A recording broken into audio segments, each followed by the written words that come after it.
Hello, everyone, and welcome to episode 16 of the Nurtured by Nature podcast. Today, I'm delighted to be joined in conversation by the incredible Bobby-Jo. Based in Australia, Bobby-Jo is an award-winning wildlife photographer and chief honey badger at Bobby-Jo Safaris. In this inspiring episode, we swap stories around our shared love of Africa and safaris. We discuss how ethical tourism and wildlife photography can provide hope and important support for conservation, while sharing some of the incredible grassroots conservation organisations we've both had the privilege of working with firsthand that are making huge contributions to protecting both wildlife and wild places, including the amazing Kope Lion Project. But of course, no conversation with Bobby-Jo would be complete without asking, what would Honey Badger do? Hello everyone, and welcome Bobby-Jo to this episode of the Nurtured by Nature podcast. It's really lovely to have you join me. We've been friends for a while and have a lot of shared passions, so I'm excited to share you with everyone. I like to just start the episode by asking my guests to share a little bit about their nature story, so why nature has been an important part of your life and how that relationship has evolved, or anything about nature that's just important to you. So if you want to start there, and then we'll see where we go. Well, thank you very much for having me, Fiona. It's so nice to actually finally connect. Like you said, we've been friends for a long time. Nature is, I guess, right from the moment I was born, I've been surrounded by nature, whether it be domestic pets, growing up on a property, a small property. I kind of really connect with nature and feel peace and a sense of belonging. It makes me incredibly happy. So when I think about my happiest moments in my life, it's either been around an animal, particularly a dog, or being in the bush and just being surrounded by something that's greater than us. Like, my biggest thing is I love feeling really insignificant when you're out in a big landscape with big animals, and it's out of my entire family. I think I really connected with nature quite quickly, and especially through my late pop, who I remember I found a little bird that couldn't fly. I'm not sure what had happened to it, but my pop showed me what to do with that, and we put it in a box and we kept it warm and we took care of it, and then we released it together. And that's I might have fabricated that story a little bit because I was a little kid, but in my mind, I remember thinking to myself, oh, that was an amazing feeling, helping animals. And then my pop would also, every Christmas and birthday, he'd give me some sort of natural history book. So book on dolphins, cool. Horses, big cats. So that sort of love started there. And then I guess, as we all do, I lost my way a little bit, and then nature found me, and I kind of got back into traveling and trying to experience as much wildlife as I could. And then that led to when I come back from my first trip to Africa in 2004, I was pretty hooked on viewing and photographing wildlife. Yeah, Africa can do that to you. It changed that one trip changed my entire life. Like, I was 20, I think I was 21 at the time, and I just remember thinking, I don't want to just take photos of animals. I want to work closely with animals, but I want. I was a little bit shallow where I wanted to work with the exotics. I love our native animals in Australia, but I wanted to be around megafauna. So then I came home and I pursued a zookeeping career, and I've been caring for so many different species over the last 17 years. And then, amazing. Loved that. And then I guess I started going to Africa again once I could afford to, and then realized, oh, no, I want to be here with wild animals and watch wild behavior and be amongst this, nature's theatre. And then now it's kind of gone the other way, where I've turned that passion into a career as well. And I've started with my love of photography and my, qualifications as a photographer. I decided to start my own photographic safari company. And now I guess my biggest thrill is, after all these years, is going and showing people what's out there, like seeing Africa and these wild places through someone else's eyes, and seeing them get excited about just the smallest little things, seeing a pile of elephant poo, people going, oh, it's elephant poo, or, seeing their first impala or a wildebeest. And Yeah, it's a really, there's nothing like it, is it? It's a real privilege to be able to see people and introduce them to that environment for the first time. no, it is totally. And it's my biggest thrill I've ever experienced is being on safari with people and sharing that with them. And I don't think that, and as you know, as a photographer yourself, the photography is also a thrill, but you never get that photo where you go, yep, that's it, I'm done. Like I've nailed it. I don't need to take any more photos. There's always something, especially with wild animals, to photograph something that you've never seen before. There's always, something to look forward to. Yeah, and I think, And I they're mean, humble. yeah, that's what I love about safari as well, is like every time is different. It doesn't matter if you're going to the same place at the same time of year, but from one day to the next, from 1 hour to the next, there's always something different to experience, isn't there? Absolutely. And being amongst those wild animals and in that environment, it humbles you. It makes you realize the bigger picture, and you have all this stress, and you go there and you kind of go, you slow down, and you're forced to slow down and reconnect with nature. And it's a wonderful feeling. Yeah, I mean, I love the time on safari and the fact you get up in the morning and the sunrise is an important event, and then the sunset as well, sundowners it's also amazing. And it's like your whole world sort of revolves around nature and nature's timescales and calendar, doesn't it? And it's when you're sort of in a more urban environment, just getting back to that more in tune with nature's rhythm is just a fantastic way to relax and just get out of the stress of modern life, isn't it? Absolutely. And animals, we could learn so much from animals and nature. It's living in the moment, and we have so much to learn from nature. Your time in the zoo is also you work with all the African animals there, and but you do quite a lot of conservation through the zoo as well, don't you? Within the 17 years I've been at the zoo, I've been lucky enough to work with a variety of species. From when I first started my career, I worked with carnivores, so I actually took a Okay. liking. I'm quite attracted to the social animals because I love Yeah. that, watching that behaviour.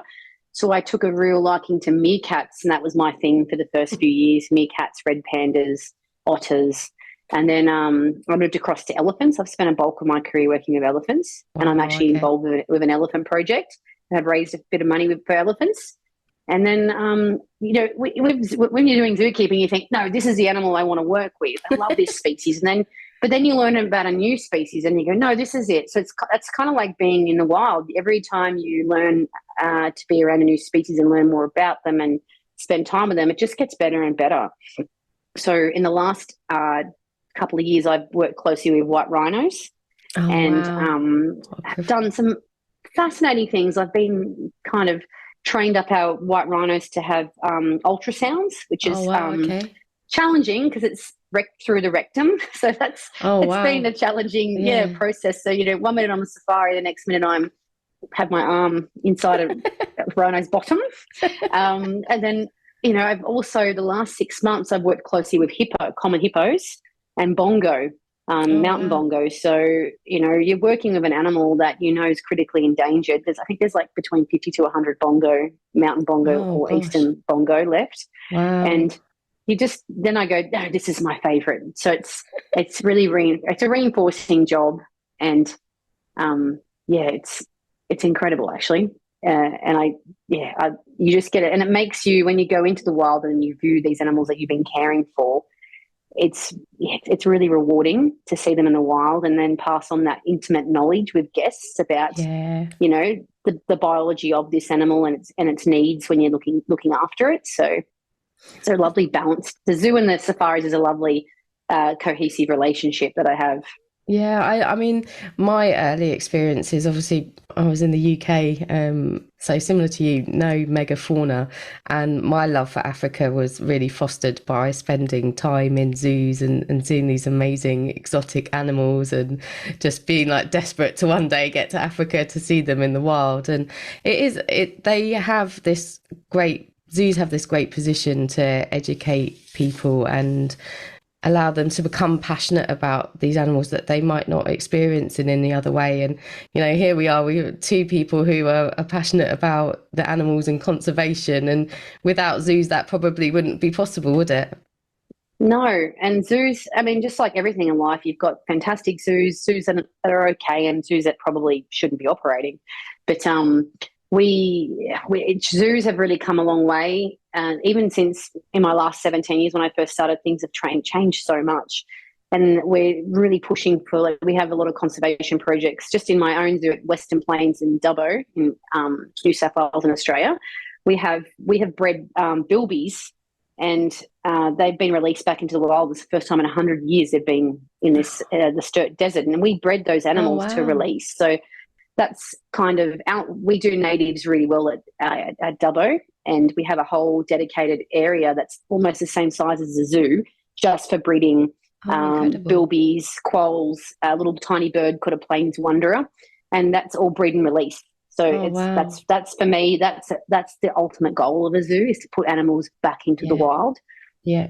Unfortunately, some of the African species and Asian species, as we all know, their habitat is still under a lot of threat, and it's may not be in the near future, but still the time to be able to breed and release. But one day, hopefully, we can do that. Yeah. But I guess habitats have to be safe before Yeah. we release. But zoos now, modern day zoos, do a fantastic job with raising money and awareness for conservation projects, and like Giraffe Conservation Foundation, which you've had a lot to do with. Yeah. That's they get a lot of their monies from zoos, Yeah, they and to do. help They do. fund that.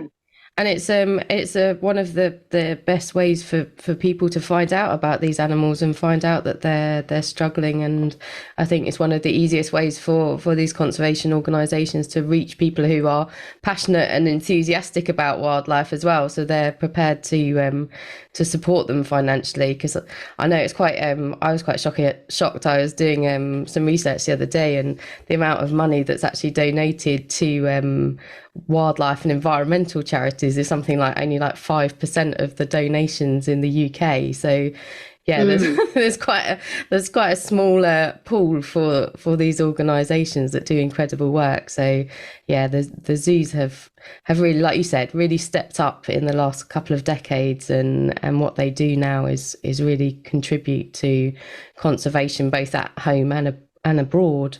Yeah. Yeah. We can't forget zoos heritage. I mean, at one point it was like, I guess, a stamp book collection of look at all the different species we have, and no real thought towards future, what the future would look like for wild animals and zoo animals. And now we only keep species that we know are struggling in the wild, that are important.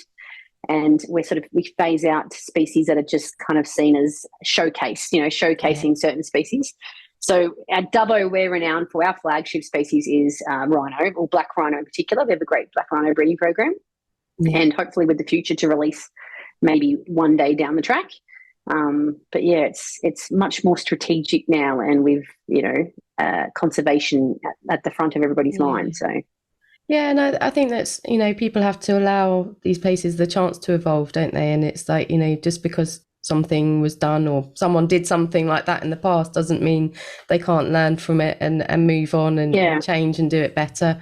I mean, even the safari industry has had to adapt, hasn't it? And, some things that were yeah. done previously weren't done that brilliantly, and people have learned and evolved and moved on. Because that's something I'm passionate about, is doing safaris like sort of in an ethical way, and I know you are as well. And the photography we do is very much ethics at its heart. And I mean, our industry is also has its issues, doesn't it, with ethics and Yeah. things. So yeah, but No, absolutely. It's been one of the things my guests love when they come on the trip is how ethical I am, and just being able to read behaviour and know when to leave a sighting if an animal is looking uncomfortable, or yeah, it can make it's very education is very important when you have clients and you're teaching them about how to be around it. It's an absolute privilege that we can share the same space as an elephant or a lion or a banded mongoose, but we have to respect that space, and we're just visitors. So I think people forget that. But at the same time, it's a fine line, isn't it? Because you want to share that with people. And for example, we know there's places in Africa where it can get a little bit busy, like the Masai Mara, for example.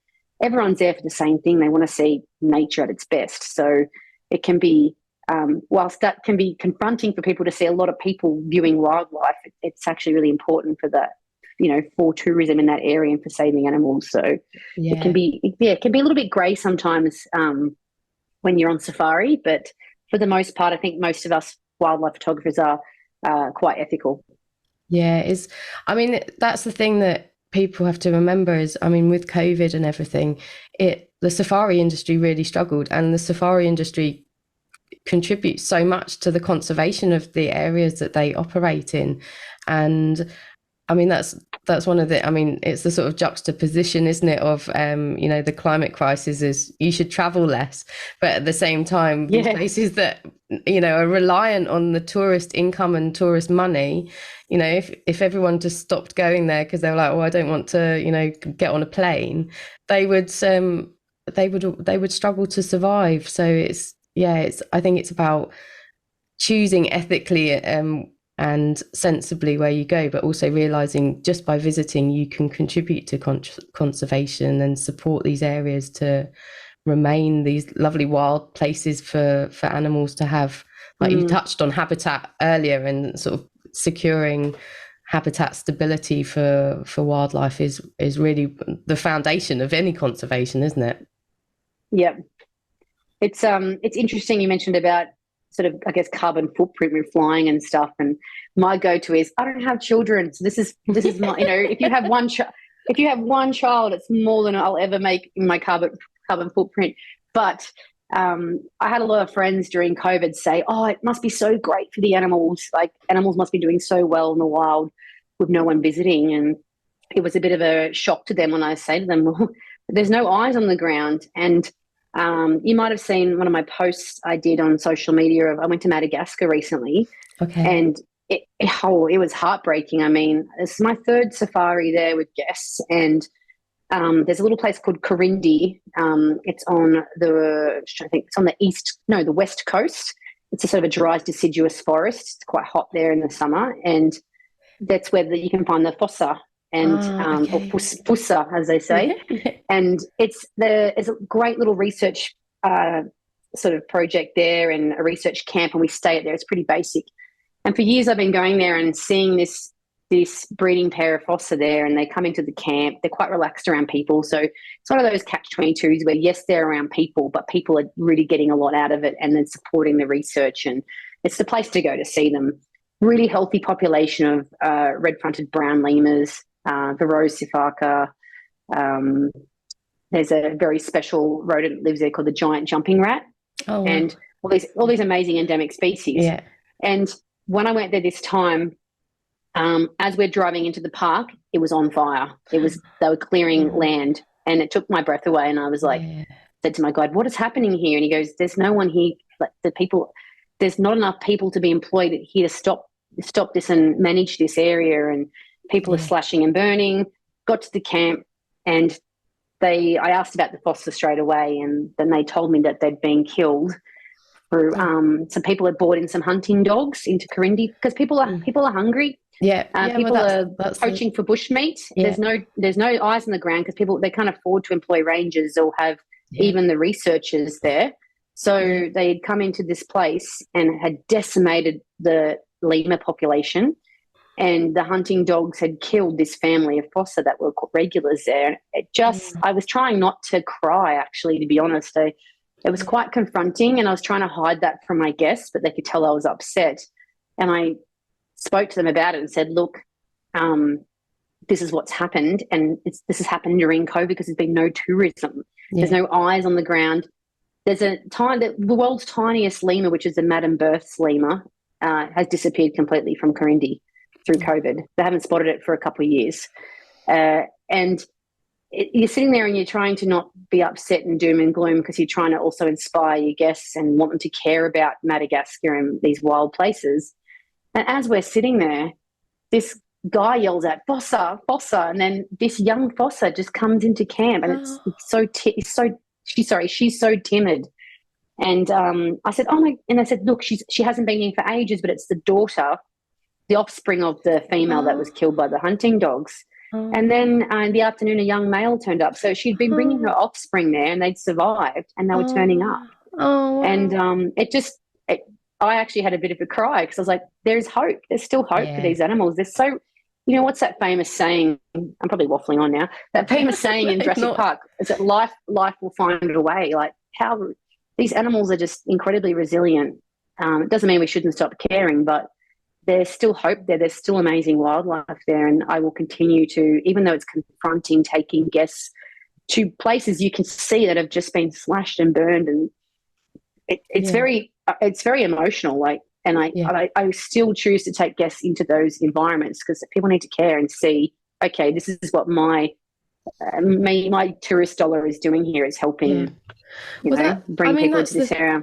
that's the thing, isn't it? It's you have to keep going because otherwise, if you give up because it's not the pristine habitat it once was, then it will just go for good, won't it? And that's the thing with these your tourism dollars. If you support the accommodation, the staff that the accommodation employs, you bring people to the area. It has this just whole cascading effect that allows these really just massively important environments to exist. I know. Yeah, people need to benefit from wildlife to care Yeah, about it. It's pretty simple. Like it's just people always, I say to people, rangers that are, are so important that are on the ground, like, in South Luangwa, that the yeah, Conservation South Luangwa team, they're on the ground risking their lives every day. And luckily, those guys do get paid quite well. Rach does a great job.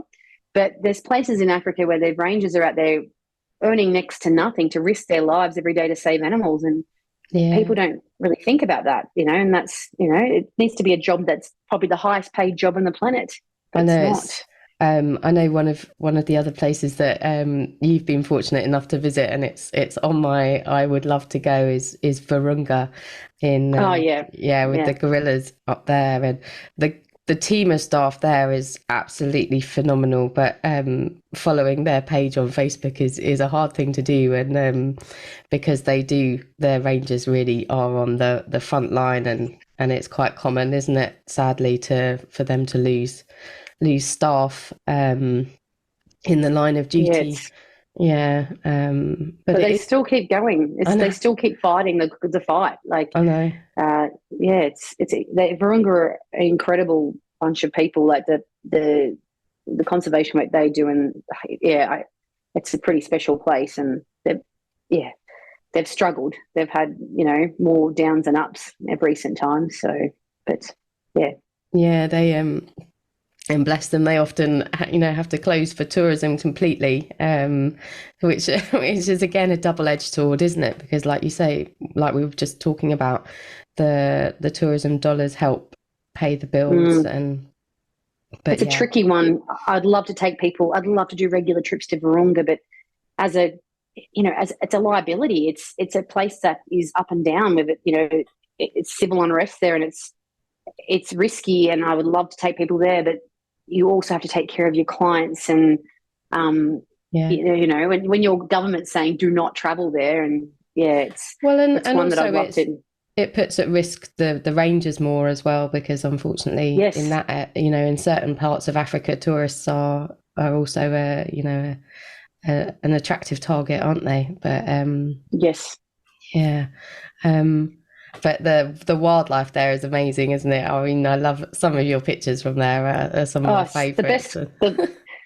It's still hands down the best gorilla encounter we've ever had. The Bukima is, I can't think of the name of the group now actually, but that was, it was incredible. And one of my best nights of my life was sitting up on the Nyiragongo volcano on the edge, just watching the lava lake and just thinking about how amazing life is. And yeah, unfortunately, my ranger that was with me that night, he was killed in duty, like Yeah. only maybe a year or two afterwards. So, and another lady I know that was on that trip, she was killed a couple of weeks after I left. Wow. Being doing her job. Yeah. That really Uh, just it drives it home, doesn't it? Absolutely. When it's people that you've known and met. I mean, not that anyone's life is lesser or greater, but just when you have that personal connection, it is just really heartbreaking. But they are. I mean, I know I follow Virunga, and they've got their charity, and they are incredible in how they look after and support the families of the rangers when Yep. after they've died. So, that's something that people can do. And I think there's another wonderful. Is it the thin green line, isn't it? I think Yes. they're another fantastic foundation that supports the families of rangers, because a lot of the time the rangers are local people. They're not, they're not internationals, and they have got families that completely depend on them. So that's another thing that people can do, is they can support these foundations and the families of essentially heroes. I mean, these guys are just amazing, that they get up every day and risk their lives so that the wildlife and these places have a chance for survival.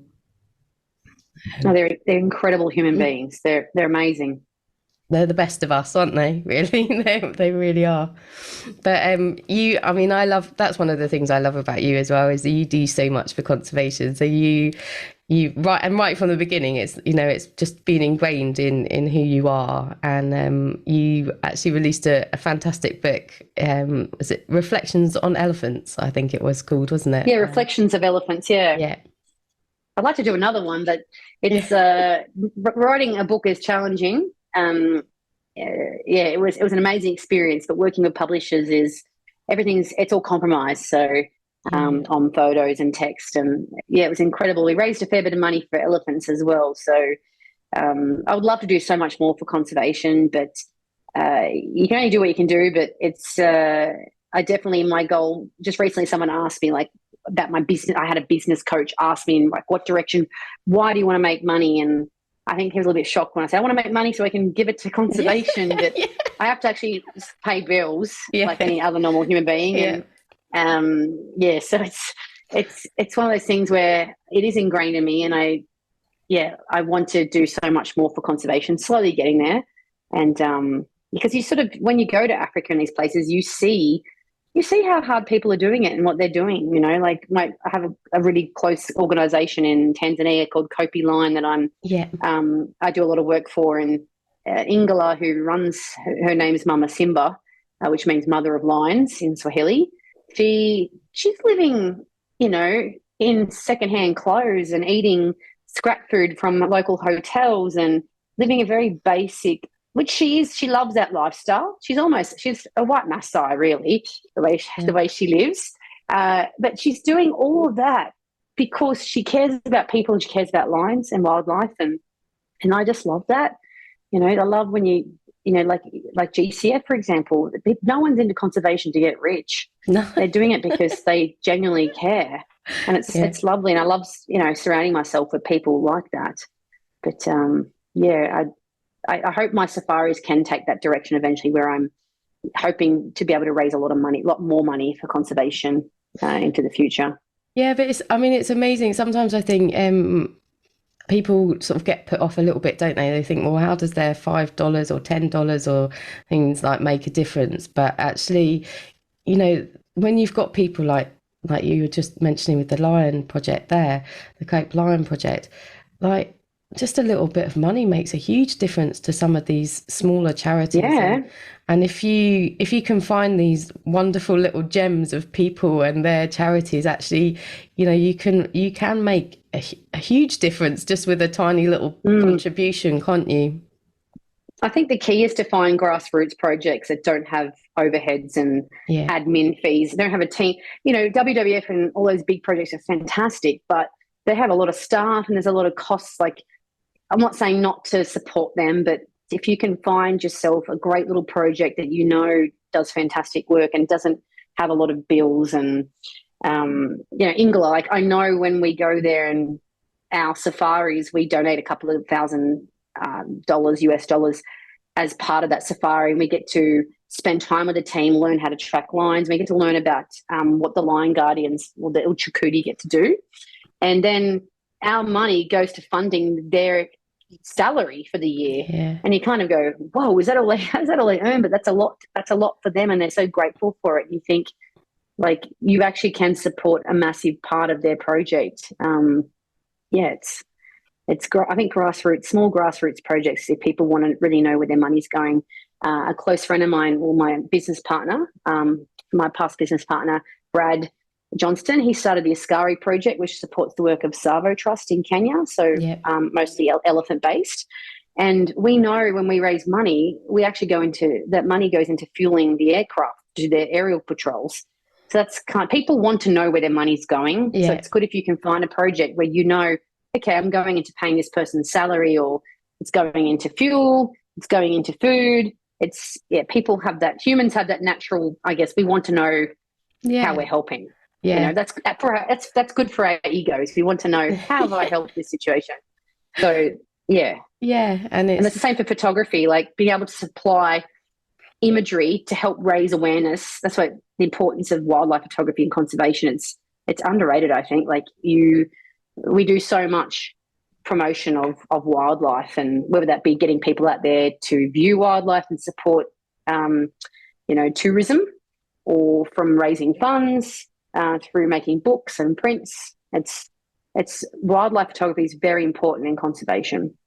Yeah, definitely. And I mean, I think there's a lovely quote that's something along the lines of, you save what you love. And I think that's the other side of, well, for me, photography is sharing that love and inspiring that love in other people, and particularly people who might not have had the opportunity to experience these places and the animals themselves, is, raising that awareness, letting them know about, I mean, I didn't know that giraffe were, threatened and endangered. I mean, they refer to it as the silent extinction.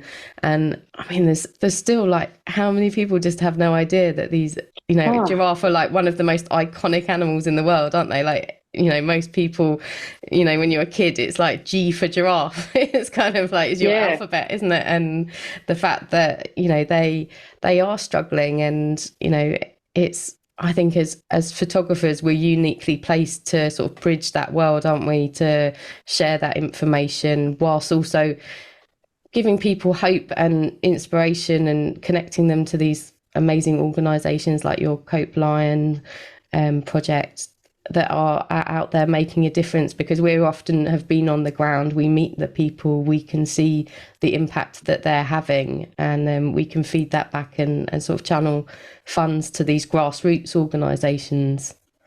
I guess one of my biggest things that make me so happy, and my biggest achievements, I find, is when I've got a guest that's come on a trip. Say, for example, they've come on the Kope Lion trip, or they've come on an elephant project sort of style safari, and they come back and they get inspired to raise money through their photography. They start selling prints, or one of my friends who came on a trip with me, and we did a big Kilimanjaro hike to raise money for elephants. Okay, yeah. He has been on many safaris with me, and he knew we were raising money when we were climbing, or raising money for Kope Lion and the Askari Project.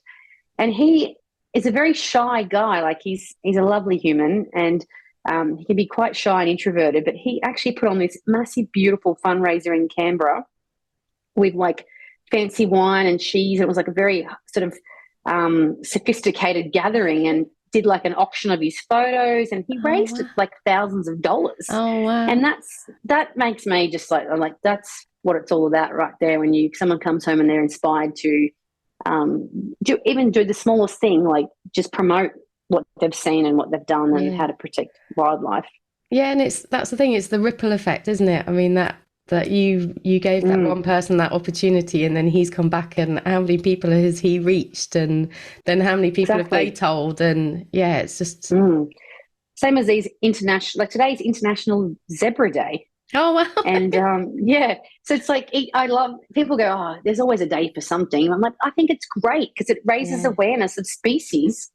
Like, zebras are threatened species, especially the grevies. Yeah. And like, it's amazing that even now with social media, people still aren't 100% aware of what's like with the giraffe, like you mentioned before. Same for hippopotamus. They're threatened as well. Like, their numbers are dropping. And I don't know if you've noticed, but since going to Africa, I can see a decline in wildlife. You see Yeah. it. There's less elephants, there's less giraffe, there's less cats. Yeah. It's happening. I mean, I So, know in South Africa, because I lived there for sort of 5 years in the early 2000s, and that was one of the hardest things in more recent years, going back and seeing the decline in rhino, and and it's so evident, like where it wasn't even not seeing rhino. It was like not seeing any sign of rhino. Like there was no rhino middens, which is where they sort of yeah. Was this in territorial. Kruger?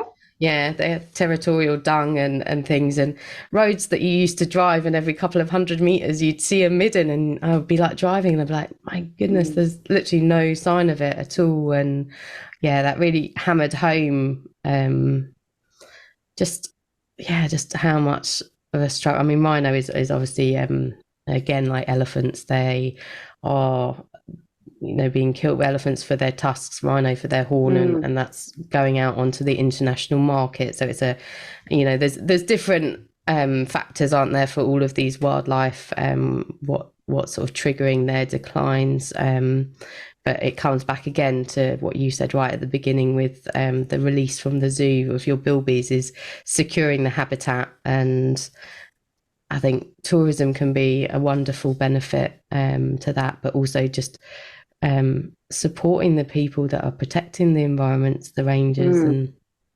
yeah, it's not. I think sometimes people want an easy solution, don't they? They like to just be like, yeah, if we could just do this, everything would be fine. And it's a complex problem with lots of factors. But I think I just try to, like you said, there is hope, and there are amazing people out there, like your wonderful lady with the Kope Lion Project. Yeah, Ingela. Yeah. She is amazing. But yeah, it's hard to get, I guess, people also get compassion fatigue where they're constantly seeing negative stuff about what's happening in the wild. So on that note, it's very important to share positive stuff whenever we can. But yeah, I think this is going to be an ongoing problem till, forever. I think it's going to be always going to be an ongoing problem. But I personally feel like there's more awareness and people are trying more. And yeah, it's people are starting to wake up and realize that, we need to protect our wildlife. So I'm hopeful that that there's going to be more improvements will continue to happen. Yeah, definitely. And it's closer, there's stuff closer to home as well, isn't there? So it's not all about, I mean, both of us love Africa, but yeah, I mean, you touched on your Bilby project and all the work that the zoo does for species at home, and I think that's important for people as well. It's like, even if you haven't been to Africa, or there are projects that are closer to home that need your support as well, and you can be making a difference there as well. Absolutely. And during COVID, I did focus on that a bit. I managed to, whilst I didn't raise money as such, but I did a lot of photography work for a dingo project, sort of on the East Coast. And yeah, but I couldn't leave Australia, but I got my sort of fix from going and spending time with our natives, even though the dingo is a very controversial animal about being a native. Like they've been here long enough. But yeah, it's nice to. It's even where I live at my place in Dubbo, I'm on property, so I have kangaroos in my front yard most mornings and afternoons. And I even educated my mum, who's about. We had this little tiny rodent on the veranda the other day, and it looks like a little rat, but it's actually, I don't know if you know what an antechinus is. It's actually a dasyurid, so same family as like Tassie devil, and it's it's a little tiny marsupial that lives here, and just educating, like, that's an amazing creature that's just turned up on our veranda. Yeah, that's a great sign. Yeah, a great sign that things are going all right around here, and it's there's so much in our own backyards. It's I love all wildlife. It's yeah. I get excited about most things. Yeah, I'm the same, like birds and things. Like, I think you picked up a little bird the other day, didn't you? And got it some help. Yeah, that was amazing. That was one of the best things. Like just a lot of the times when you're working around animals, I'm not going to lie, there's a lot of things that are confronting. Animals, just like humans, they die and they get sick. And it can be a very stressful job because you spend, like, I spend more time with the animals at the zoo than I do with my own family. So it's, it's, you sort of expected to, well, you have to pick up the pieces and get on with it if you lose an animal that you've been caring with for the last 10 years. Like, life goes on. And especially with native wildlife as well, we have a lot of cases that don't recover. But then sometimes you get these little wins where just, even though that was such a small little honey eater, just him flying off was like, yes, that's a win for wildlife. Yeah. You know, and for all the efforts. And even when I contacted the vet nurses and the vets, they're like, yes, great job. Yeah. I mean, hopefully he went okay, but he flew off and it was just amazing. And that's something so small that meant so much to me personally and to the team. Yeah, but, it is. I mean, you said it earlier, and I think it's something that I really believe is, like, we do have to celebrate these successes as well. And, you know, that it's important to be aware of, you know, the challenges and, you know, not sort of turn your back on it, but at the same time, like, realize that, you know, there is hope and there is, you know, we are making progress in certain areas, and therefore, you know, if we can, you know, we can turn things around and we can, you know, help, and that's important to remember and hold on to. I just have to say this, we just need more of a honey badger attitude, really. Oh, brilliant. I was just going to see if we could get the honey badger in. Yeah. You know, I'm trying to run with this whole what would honey badger do whenever I'm feeling uncertain or a little bit scared or I feel like I'm out of my depth. I have this, my close friend Alan, who is basically my mentor. Him and I would say, what would honey badger do? Like, when I feel like I can't do something, it means we'll just tackle it head on and go after it. So yeah, they're amazing animals though. Do you want to talk a little bit about honey badgers for those out there who perhaps don't know what a honey badger is and they don't know their reputation? Sorry, I'm so cheeky getting the honey badger in there. I have to. No, it's brilliant. I had it written down on my notes. So I was like, how can we get a honey badger in? It's my new logo. So I recently, my best friend Nick designed this logo, and I kind of thought, they're one of my favorites, probably my favorite species. And the funniest part is I haven't spent much time with them, because who does? I mean, they're so. Have you seen a honey badger in the wild? You would have. Yeah, I have. Yeah. One of my favorite memories of being in the lodge was our guests were out on the afternoon safari, and we were in the lodge. We've been getting dinner ready, and we were just waiting for them to come back, and we had like all the doors of the lodge open, and we were sort of standing, there was a couple of us standing by the bar getting ready for the evening, and this honey badger walked into the lodge building and sat down on the Persian rug and started scratching itself, and we were all probably sort of like, I don't know, like 10 meters away, and we were like, oh, okay. And I mean, obviously, a honey badger's reputation, you're not going to ask it to leave.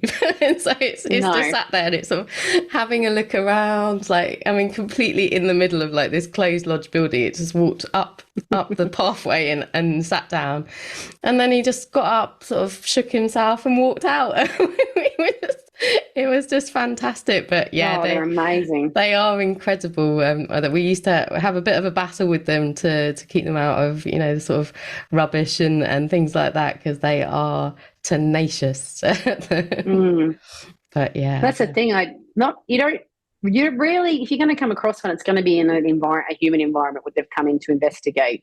I have had a couple of really amazing sightings where they're being proper wild honey badgers and foraging for scorpions. But one of my true stories of honey badgers that make me kind of just go, whoa, is I was driving in the Timbavati in one of the safari trucks, and this like black and white fur ball just come flying out of the bush and hit our wheel whilst we were moving. We weren't going super fast, but it hit the wheel. It attacked us whilst we were driving, and I was like, and then we stopped and it attacked the wheel again. And I remember just going, I remember Johan said to me, oh, it's a bloody honey badger.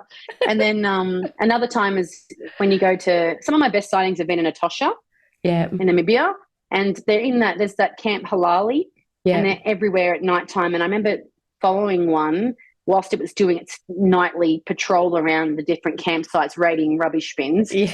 And I'll never forget this this guy. I think he's from somewhere in Europe. I wasn't 100% sure, but he was on the barbecue and he had he had all his stuff set up on this little concrete kind of table behind him, like all his meat and whatever he was putting on the barbecue, and he had his back turned, and the honey badger got up onto the table and was just helping itself to the meat. And he turned and he just got the biggest fright, but he made the mistake of trying to shoo it off. And it just, its little nose went back up and it showed its teeth, and it did the little, the little, well, that's what they call the rattle, the little, the rattle noise. And then he was like, and I remember just sort of standing back having a laugh. He just was like, "Whoa, okay, you just take whatever you like." So they're in, and there's not that much. I don't think there's been a heap of research done on them. I think they are quite elusive and hard to.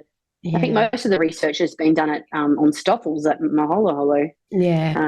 He's crazy, that honey badger. I mean, you didn't used to. You didn't used to see them that often. I mean, I've seen a few. I have a amazing memory of, it's probably one of my nicest sightings of them, and it was a cold winter morning on the edge of Kruger, and we found a mother with a youngster, and they were curled up under a bush, sleeping, and they sort of looked up at us and they were like, "It's too cold, don't you dare disturb us."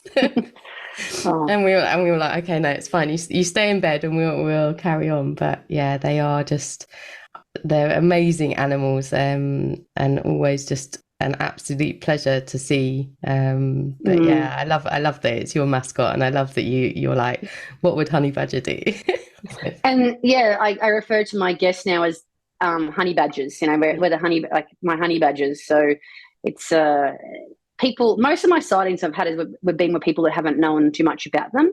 And then very quickly, I do love my ability to become passionate, get a guest incredibly passionate about a species I haven't even no idea about. And at first might have been a bit like, oh, okay. And then that's, I'm not that excited by it. But then all of a sudden they get home and they're the biggest ambassadors for honey badgers. Or one of my lovely guests, Lynn, she was not a bird person. So when we first started safari, she's done like 13 safaris with me. She's probably she is my best guest. Like, she's done the most trips.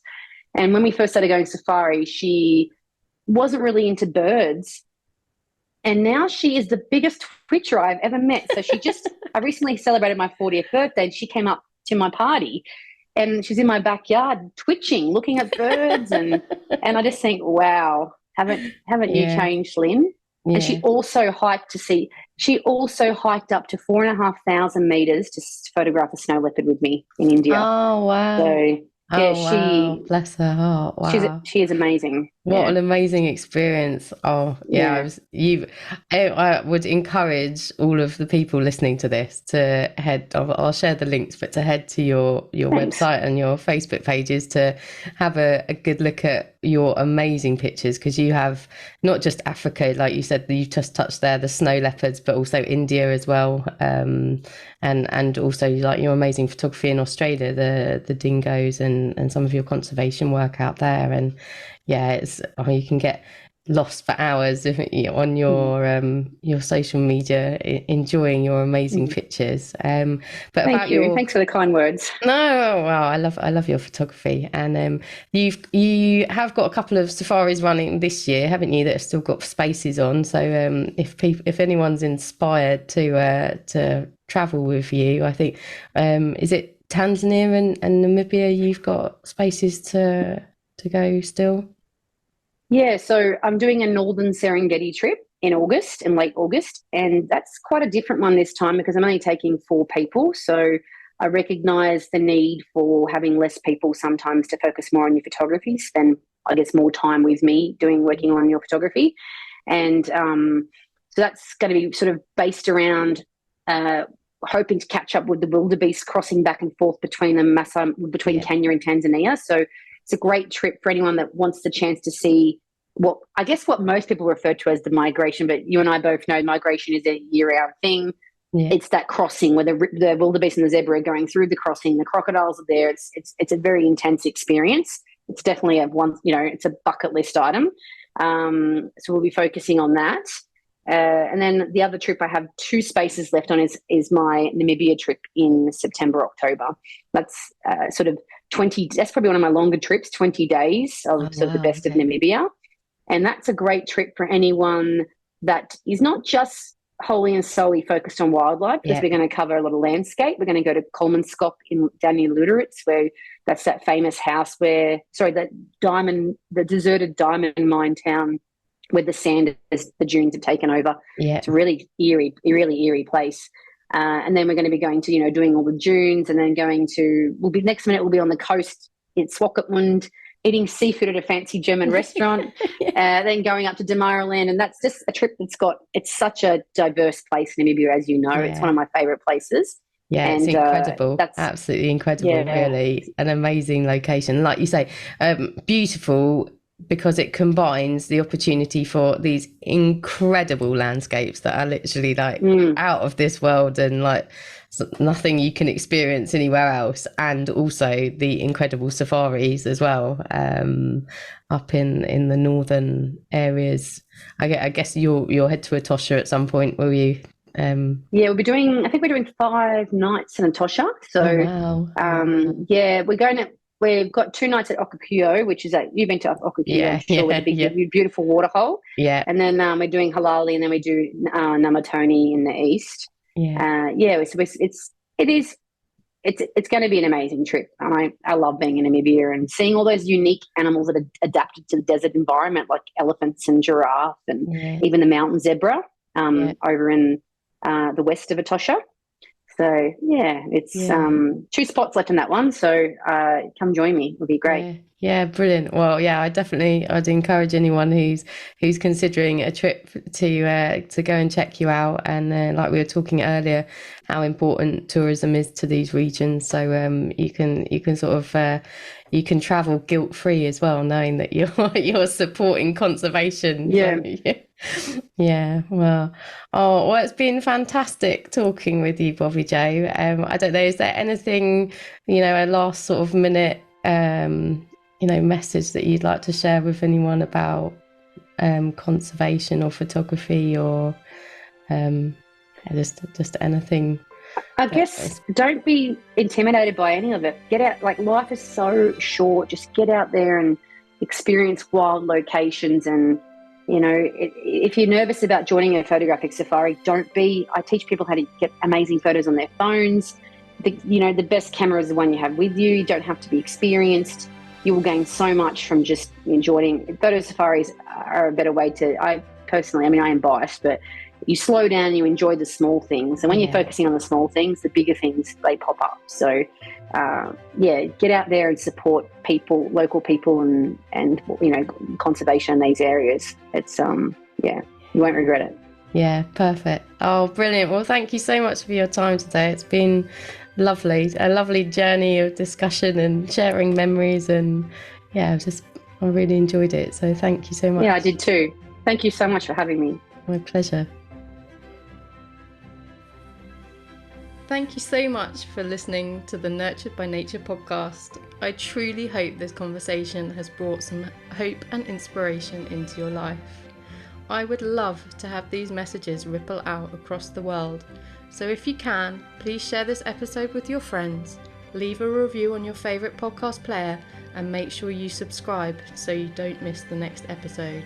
I would love to hear from you, so please feel free to connect with me on the links provided in the podcast description. But most importantly, thank you so much for being a part of this journey with me. But don't forget to simply get out there and enjoy the natural world.